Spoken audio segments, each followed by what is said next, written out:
Hey everybody, welcome to another episode of the CPC Speaks podcast. It's Ken Pecoraro here, and I want to talk again about an addiction-related subject. Any of you who know me, addiction is near and dear to my heart. It's definitely my life's work to this point. But something that people hear about all the time, a topic of stigma.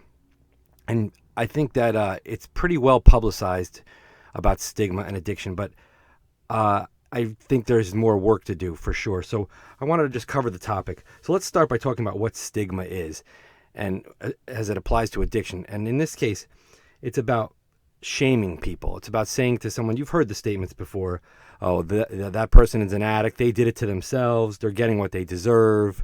Somehow saying that person is a lesser person. I don't want those people in my neighborhood, that kind of stuff. That's stigma language. And it's still out there. You know, if you look in the comments on social media, sometimes people still show their ugly side with that stuff. And that's not making the problem any better. In fact, it's making it worse. The fact that it still exists. And the fact that addiction has hurt so many people and so many families from all walks of life. It's really a shame that stigma exists.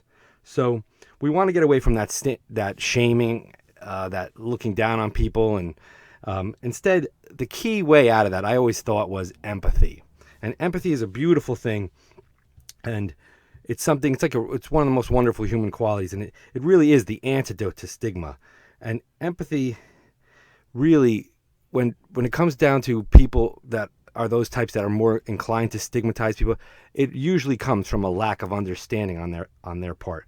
So being able to express empathy, to understand where someone's coming from, and in its true sense, empathy is about using your imagination to put yourself in another person's situation, to let go of your own situation. You might be in a more fortunate situation, and to really enter another person's world and try to understand.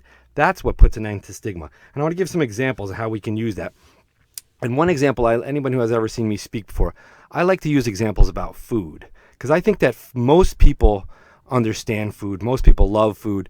There are those people out there that have like amazing self-control, and they only eat healthy, and they stop eating when they're hungry. When they're full. So I'm not necessarily talking to those people, those blessed people out there. Most of us love food and know what it's like to overeat and to lose control.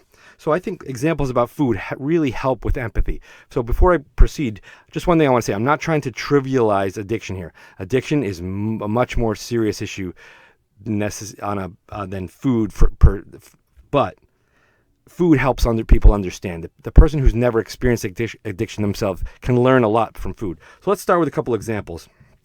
So one thing is, everybody hears about Narcan nowadays, and what a great drug that is. The way Narcan, or naloxone, Narcan is the brand name. It's a drug that brings people back from overdose. Someone could be overdosing on opioids, and they get a Narcan administered, and the overdose ends if it's done properly. I think that one misconception with a lot of people who lacked empathy, thought that when people were going to receive Narcan, so if a person's overdosing and they receive Narcan, I think a lot of people thought that people were going to come out of that situation, out of that overdose, and say, "Gee, thank you for bringing me back to life. I was overdosing, and you gave me Narcan, and now I'm gonna live happily ever after. Here, can you help me go to a rehab now?" And we found out that that's not really how it works.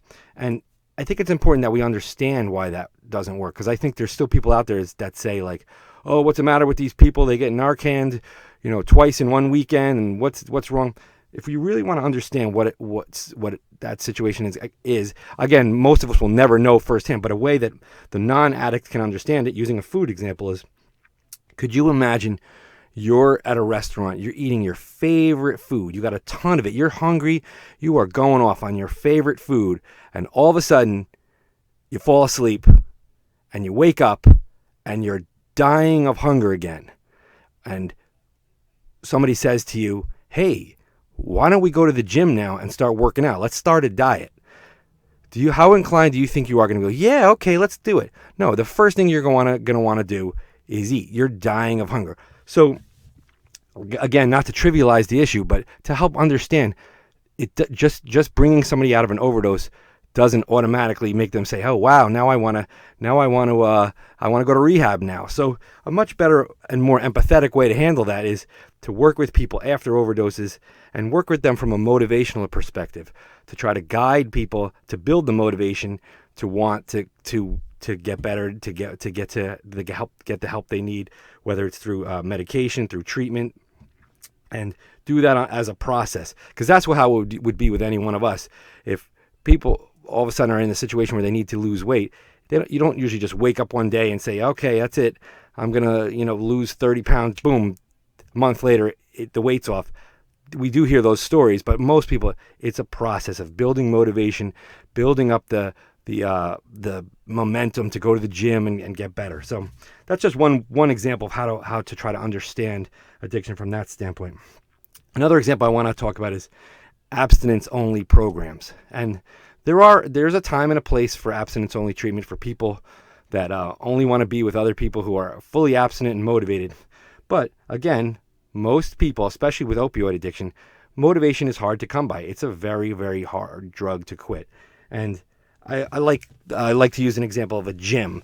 So there are gyms out there where everybody in the gym is motivated, in great shape. They got the hard rock body, and they're all lifting 1,000 pounds and grunting and patting each other on the back on how great they're doing. And there are gyms like that, and yes, there is a place for that. But most people would prefer to go to a gym where if you're a little overweight, out of shape, you're not going to feel shamed. You're not going to feel like people are looking at you funny, like, "Oh, what's that person doing here? That person's too heavy to be in this place." No one would want to go to a gym like that. It's the same way with treatment programs. The vast majority of people using drugs, especially more serious drugs like heroin, are struggling. So programs that are more of a harm reduction based, like CPC behavioral healthcare, the person who is still using, who is still struggling, can feel comfortable there. The same way someone who going to the gym, who still has a long way to go with weight loss and gets tired on the machine after 3 reps, that person could feel comfortable just getting started, building the motivation in a stigma-free, shame-free environment. And then the last example I want to cover as far as food is, there's still people out there who say, who want to connect addiction and choice. And there's choice in everything in life. So I'm not going to say addiction has nothing to do with choice. Of course, all of our choices impact our outcomes in life. But if you talk to anyone who's gotten more seriously into addiction, as addiction progresses, choice goes out the window.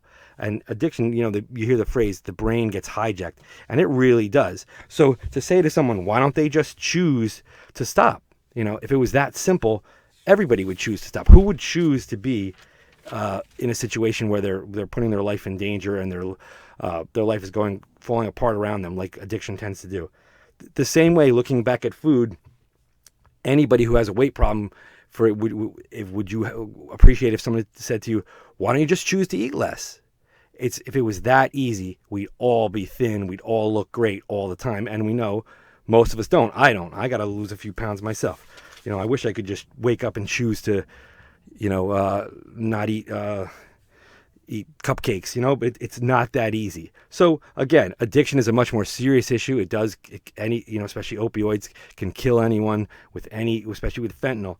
But so we don't want to trivialize it, but using food can help us with empathy. So getting back to the topic of empathy is, we want to get away from shaming, shunning, judging, looking down on people. That doesn't help. That only turns people away from treatment. That only makes people want to go the other way.